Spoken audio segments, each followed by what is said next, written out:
ಸೋತಲ್ಲೆಲ್ಲ ಮತಯಂತ್ರ ಹಾಳಾಗಿದೆ ಎನ್ನುವ ಕಾಂಗ್ರೆಸ್ ಪಕ್ಷ ಅವರು ಗೆದ್ದ ಕಡೆ ಮತಯಂತ್ರ ಏನಾಗಿರುತ್ತೆ ಎಂದು ಕೈನಾಯಕರಿಗೆ ಸಚಿವ ಕೋಟಾ ಶ್ರೀನಿವಾಸ್ ಪೂಜಾರಿ ಪ್ರಶ್ನಿಸಿದ್ದಾರೆ.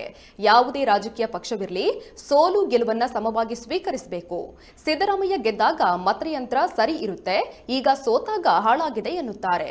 ಇಂತಹ ಮಾತುಗಳು ಅವರಂತಹ ದೊಡ್ಡ ಒಳ್ಳೆಯ ವ್ಯಕ್ತಿಗಳಿಗೆ ಭೂಷಣವಲ್ಲ. ಮತಯಂತ್ರ ಕೆಟ್ಟಿಲ್ಲ, ಮನಸ್ಸು ಕೆಟ್ಟಿದೆ ಎಂದು ಟಾಂಗ್ ಕೊಟ್ಟಿದ್ದಾರೆ. ಇನ್ನು ಸಚಿವ ಸಂಪುಟ ವಿಸ್ತರಣೆ ಬಗ್ಗೆ ಮಾತನಾಡಿರುವ ಇವರು ಸಚಿವ ಸಂಪುಟ ವಿಸ್ತರಣೆಯ ಪರಮಾಧಿಕಾರ ಇರುವುದು ಸಿಎಂ ಬಿಎಸ್ ಯಡಿಯೂರಪ್ಪ ಅವರಿಗೆ ಬಿಟ್ಟಿದ್ದು, ಪಾರ್ಟಿಯ ತೀರ್ಮಾನಕ್ಕೆ ನಮ್ಮ ಸಹಕಾರ ಇದೆ ಎಂದಿದ್ದಾರೆ.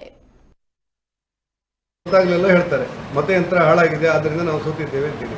ಅವ್ರು ಗೆದ್ದ ಕಡೆ ಏನಂತೆ? ಈ ಪ್ರಜಾಪ್ರಭುತ್ವದಲ್ಲಿ ಚುನಾವಣೆಯಲ್ಲಿ ಸೋಲು ಗೆಲುವುಗಳು ಯಾವುದೇ ರಾಜಕೀಯ ಪಕ್ಷ ಸಮನಾಗಿ ಸ್ವೀಕಾರ ಮಾಡಬೇಕಂತ ಜವಾಬ್ದಾರಿ ಇರುತ್ತೆ. ಕಳೆದ ಸರ್ತಿ ಅವರು ಗೆದ್ದಾಗ, ಸಿದ್ದರಾಮಯ್ಯನವ್ರು ಗೆದ್ದಾಗ ಮತಯಂತ್ರ ಎಲ್ಲ ಸರಿ ಇತ್ತು. ಈಗ ಅವರು ಸೋತಾಗ ಎಲ್ಲ ಹಾಳಾಗಿ ಹೋಗಿದೆ ಅಂತ ಹೇಳ್ತಾರೆ. ಈ ಮಾತುಗಳು ಅವರಂತ ದೊಡ್ಡ ಮಟ್ಟದ ವ್ಯಕ್ತಿಗಳಿಗೆ ಭೂಷಣ ಅನಿಸೋದಿಲ್ಲ ಅಂತ ನನಗನ್ಸುತ್ತೆ. ಮತಯಂತ್ರ ಕೆಟ್ಟೋಗಿಲ್ಲ, ನಮ್ಮ ಮನಸ್ಸು ಕೆಟ್ಟೋಗಿದೆ. ಕೊನೆಯದಾಗಿ ಸಚಿವ ಸಂಪುಟ ವಿಸ್ತರಣೆ ಮತ್ತು ಪುನರಚನೆ ಮಾಡುವಂಥ ಪರಮಾಧಿಕಾರ ಇರುವುದು ಮುಖ್ಯಮಂತ್ರಿ ಯಡಿಯೂರಪ್ಪನವರಿಗೆ.